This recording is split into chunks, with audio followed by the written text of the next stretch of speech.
بہت قدیم دور کی بات ہے۔ ایک دور کے ملک میں ایک خوبصورت شہزادی رہتی تھی جس کا نام تھا آئلہ۔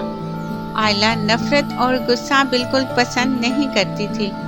اس کا دل صرف محبت اور مہربانی سے بھرا تھا، لیکن اس کا محل کے قریب ایک پرانی سونی حویلی تھی جس کے بارے میں کہتے تھے کہ وہاں ایک راز چھپا ہے۔ رات کے وقت وہاں سے عجیب سی روشنی نکلتی تھی اور ہلکی ہلکی سرگوشیاں سنائی دیتی تھی۔ ایک رات شہزادی آئلہ نے ڈیسائیڈ کیا کہ وہ اس حویلی میں جائے گی اور راز معلوم کرے گی۔ جب وہ حویلی کے اندر گئی تو ہر طرف اندھیرا تھا۔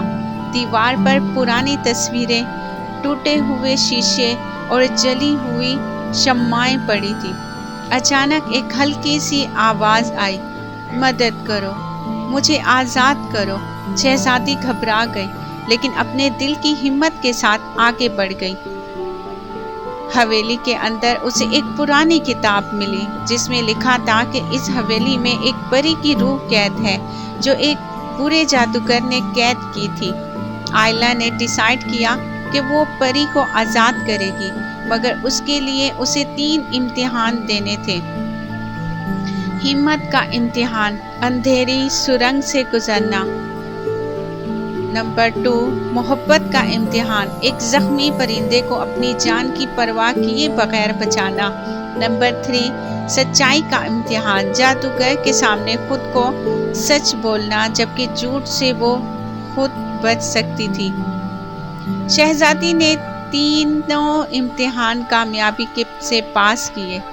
آخری امتحان کے بعد جادوگر اس کے سامنے آیا اور بولا، تمہاری پری کی روح کبھی نہیں ملے گی۔